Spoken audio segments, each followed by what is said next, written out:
This is awesome, guys. Like when you do that, notice when Milo's doing this, there's not a whole ton of lateral movement in his pelvis. You'll see the lateral movement in his chest, like it's from the ribs up that we see the lateral.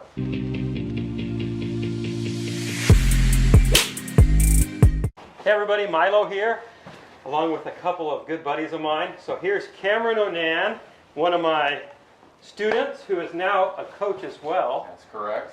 One of my connections to this man over here, Riley. Yep. And Riley Andrews, is that? Andrews is the last name. Andrews Yes. is the last name. Yep. And they're coaches at elite golf schools here in Arizona. Yep. And I saw a really cool Instagram clip.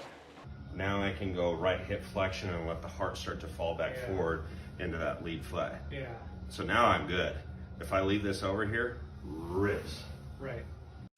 Riley's talking, I don't know who you're talking to, but you're talking to a student about some movement. And one of the things, you like to use the heart as a reference. Yes. I just say the logo on your shirt, because it's kind of almost in the same spot as your heart, but Sure. a lot of kids show up without logos on their shirts and they don't know where it goes. Yeah. So they know where their Right. heart is generally, right? Uh-huh. So right here. So walk us through what's in this Instagram video, talking about how the heart moves throughout the golf swing. Sure. So what we like to see is, especially both of us, I think we would agree that we love seeing more rotational style athletes. Yeah. Like all three of us would say that, right? Like that's the baseline of what we're looking for, is to help with that. And what we really mean is we're using the chest or the ribs to rotate the golf club into impact. So that's what controls face stability, the bottom out, all of that good stuff. But I think it's easy for students sometimes to feel like that rotation happens early. And the problem with that is if I'm rotating early, it pitches the golf club out. So Now I'm in trouble. the magic sauce is the rotation can't happen until force hits the front foot. Exactly. And so you've got to transfer force left before you begin to open up. Yes. If it happens too soon, then it is a spin out from the top and it pitches the club too far out.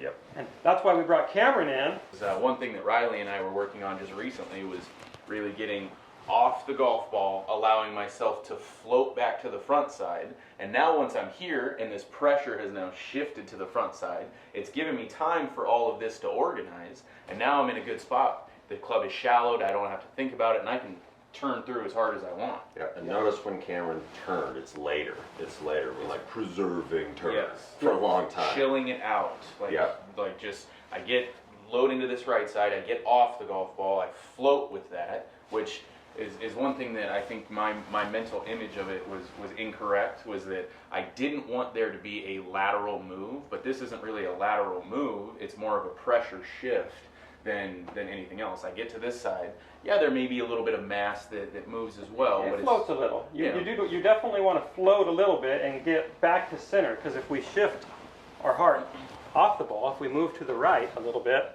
Yep. and we just stay over there, now we're in trouble. So Yeah. we've got to kind of have that That looks so good. flowing from side to side. Yeah, and what you'll notice, like, do that again and just right in front of the camera. Like, this is awesome, guys. Like, when you do that, notice when Milo's doing this, there's not a whole ton of lateral movement in his pelvis. You'll see the lateral movement in his chest, like it's from the ribs up that we see the lateral.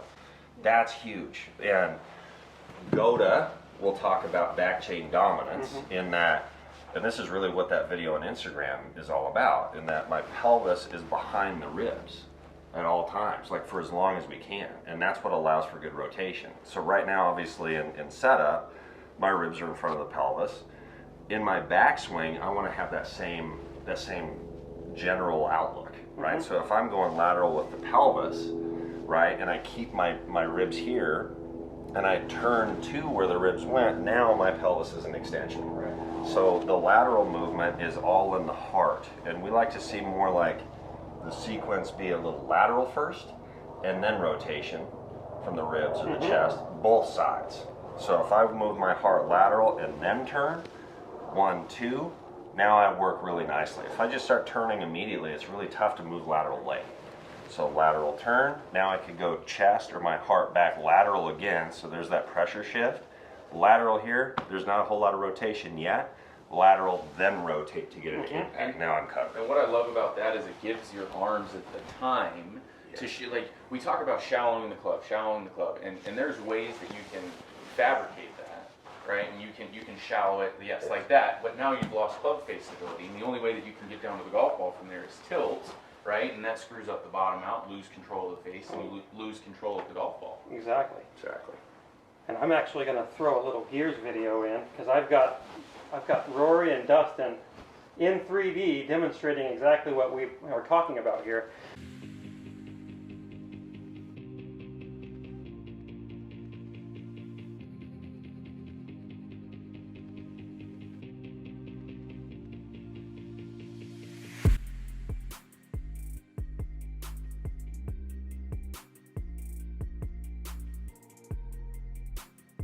Where the upper center shifts a little bit to the right of the lower center at the top of the backswing, but in transition it actually gets back in front. Yes. It actually gets back in front of the lower center, so it's moved farther forward than the lower. Yep. But it only moves farther forward until about right here, and then from there, when the body begins to open, it actually winds up back on the backside. Right. It's like fishtails, that pressure shift. And that's what slings energy out. Exactly. And you see that in the bombers. Yeah. And I think that's what got me personally kind of screwed up with it, is because like you and I worked on me being steep for so long that feel of, and Riley blew my mind with this, right, of I feel like when I get this pressure shift here that I'm gonna be steep, when in actuality if I've shallowed from here, there's a point in time where it's going to come into contact with the ground, but then momentum pulls it right back out, and I'm not actually digging the way that I was, when I showed up to you, 6 years ago? Yeah. Exactly. And that rotation that Cameron just showed on this side, like do that again, Cam, if you can go into honey hole. Okay. Good. Now as you start to turn the chest, all that movement from here is going to go up, back, and away. So all the energy is shooting this way. Right. So it's not going to be steep. Right. It's only if I stall out that chest rotation that now that momentum, like all the good that I've done, I'm here, and now boom, right into there. Now I just have to finish the swing and Just we're keep good to turning. go. Just shoot it all out to finish. Done. Exactly. Yep. Cool. You also threw out another term there that I like. So we're going to make a video specifically on honey hole. Honey hole. Yes. Honey hole's like the best. So stay tuned, guys. If you like this video, you're going to love the next one.